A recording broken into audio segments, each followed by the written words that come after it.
Hello, I'm Eric Stensland. Welcome to another episode of Beneath the Surface, where we talk about the inner life and how we move towards a life of wholeness. In today's episode, we're going to take a quick look at the wonder of scientific discovery. Some view science as ultimate truth, and others view science with great suspicion.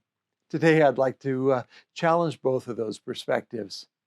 Well, let's begin by reading a short chapter from my book, Whispers in the Wilderness, and then I'll leave you with a few brief thoughts at the end.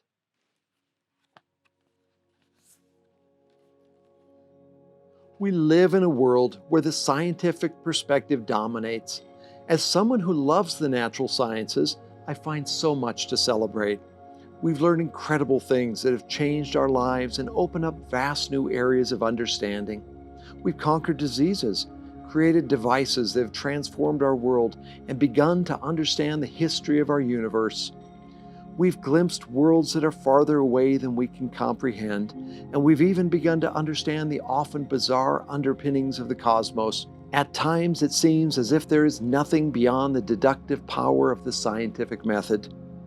At the same time, its passive, clinical approach seems to overlook or completely disregard many of the deeper aspects of human experience, the intangibles that make life worth living. Awe, wonder, beauty, and love are experiences that science may never fully understand. Science attempts to describe what things are and how they work. This, however, is only one way of knowing, an important, yet superficial and somewhat distant way of knowing. It tends to disregard experience, emotion, and personal significance, or it lumps these into artificial categories that rob them of their meaning. As humans, we have the ability to be deeply moved by something as simple as snow-covered trees, the smile of a spouse, and the last glimmer of light at the end of the day. We all live with deep longings inside of us, longings for things that are not visible, for goodness, for wholeness, for transcendence, and for so much more. There is a rich inner world that seems to exceed the neurons in our head or our evolutionary development. Could there be a deeper something within all of us that is beyond our ability to dissect and to study? As we are all keenly aware, our society is in a state of intense division and polarization. We have one group becoming more and more skeptical of scientific knowledge.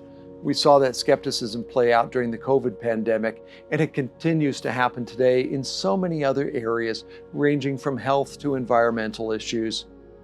Now, the implications of this growing anti-science bias may have disastrous consequences for us all in the coming years. Science is our best way of understanding the physical universe. Yet as concerning as that anti-science bias is, I'm also concerned about the swing in the opposite and equally unhealthy direction. There are an increasing number of people who have come to reject anything that can't be observed, dissected, measured, and studied. There is a growing belief that science tells us everything we need to know, or that can be known. Now, such a perspective can lead us to begin to ignore all the other ways of knowing. We may stop listening for that quiet inner voice, to that whisper within us that points towards what is good, right, and truly important.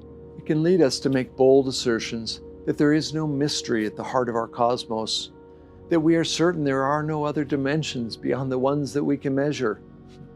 We forget that just 100 years ago, some physicists believed that there was not much more to know about physics, just a few details to wrap up, and some astronomers thought we'd found most of the galaxies in our universe. Well, we now realize how foolish these thoughts were. Since then, we've seen the arrival of general relativity, quantum physics, and new telescopes that have revealed a universe that is seemingly without end. We've learned so much, but perhaps it's only a tiny fraction of what there is to be known. What else could be out there? Beyond all that we still have to learn, it might also be wise to recognize that our scientific method has limits too. It is not able to address issues of meaning, to bring clarity to philosophy, to prove my love for another.